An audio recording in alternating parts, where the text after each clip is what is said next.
नमस्कार दोस्तों आज हम बात करेंगे बायोलॉजिकल वेस्ट वाटर ट्रीटमेंट के उन पैरामीटर्स के बारे में जो प्लांट को स्मूथ चलाने के लिए बहुत ही जरूरी होती है। अगर ये पैरामीटर्स कंट्रोल में होते हैं तो ट्रीटमेंट हमेशा सक्सेसफुल होती है। तो पहले बायोलॉजिकल वेस्ट वाटर ट्रीटमेंट में पैरामीटर के इंपॉर्टेंस को समझते हैं। तो जैसा कि हम लोग जानते हैं कि बायोलॉजिकल वेस्ट वाटर ट्रीटमेंट में माइक्रो ऑर्गेनिज्म का रोल होता है, यानी कि इसमें छोटे छोटे बैक्टीरिया होते हैं जिनका काम होता है कि वेस्ट वाटर के अंदर जो ऑर्गेनिक जो पॉल्यूटेंट है उनको डाइजेस्ट करना, यानी कि वेस्ट वाटर को पॉल्यूशन फ्री बनाना, यानी कि उसके अंदर जो भी ऑर्गेनिक पॉल्यूटेंट है उसको डाइजेस्ट करके वाटर को क्लीन करना। लेकिन इनको ये काम करने के लिए एक कंडीशन की जरूरत होती है जिसके द्वारा ये प्रॉपर काम कर सके और ये अपने पॉपुलेशन को बढ़ा सके। तो वो कंडीशन ही है हमारे पैरामीटर्स। तो उन इंपॉर्टेंट पैरामीटर्स और उनके लिमिट्स के बारे में बात करते हैं। तो देखिए, पहला पैरामीटर्स है वो है डीओ, यानी कि डिजॉल्व ऑक्सीजन।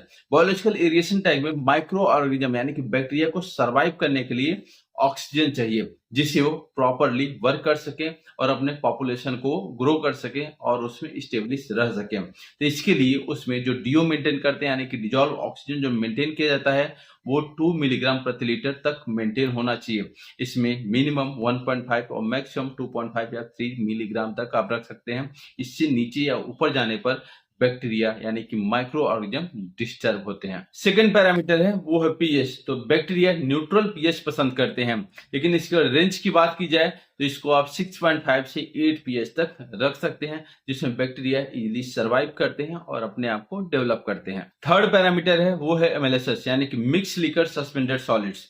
ये एरिएशन टैंक में बैक्टीरिया की क्वांटिटी को बताते हैं और इनका जो नॉमिनल जो रेंज होती है 2000 से लेके 4000 मिलीग्राम प्रति लीटर होती है और ये सबसे बेस्ट माना जाता है। फोर्थ पैरामीटर है वो है एमएलवीएसएस, यानी कि mix liquor volatile suspended solids.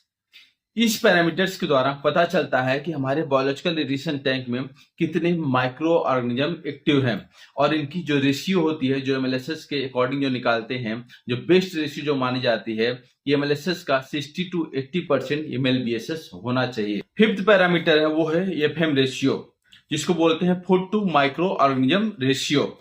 ये पैरामीटर्स बताता है कि आपके बायोलॉजिकल रिएक्शन टैंक में बैक्टीरिया के हिसाब से कितना फूड अवेलेबल है और इसकी जो रेंज होती है 0.2 से लेके 0.5 kgPOD पर केजी एमएलबीएसएस पर डे के हिसाब से। 6 नंबर पैरामीटर है एसआरटी, यानी कि स्लज रिटेंशन टाइम।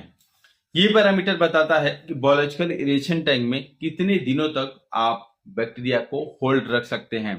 तो नॉर्मली इसकी जो लिमिट्स है वो है 5 डे से लेके 15 डे तक और ये बेस्ट मानी जाती है। लेकिन आपके प्लांट के डिजाइन और हाइड्रोलिक लोड और पैरामीटर्स के हिसाब से ये जो रिटेंशन टाइम है ये वेरी करती है। और 7th नंबर पैरामीटर है एसवीआई, यानी कि स्लज वॉल्यूम इंडेक्स।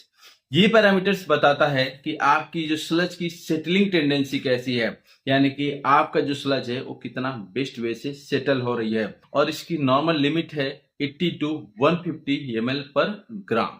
तो दोस्तों, जिन पैरामीटर्स के बारे में मैंने आपको बताया, अगर ये पैरामीटर्स लिमिट्स में होते हैं, कंट्रोल में होते हैं, तो बायोलॉजिकल वेस्ट वाटर ट्रीटमेंट में जो माइक्रो ऑर्गेनिज्म का जो परफॉर्मेंस होती है वो बेटर होती है और आपको बायोलॉजिकल ट्रीटमेंट से बेटर एफिशिएंसी मिलती है। तो अगर आपको ये जानकारी अच्छी लगी है तो इस वीडियो को लाइक कर देना, चैनल को सब्सक्राइब कर देना और आपका भी और कुछ कमेंट है तो हमारे साथ आप जरूर शेयर करें।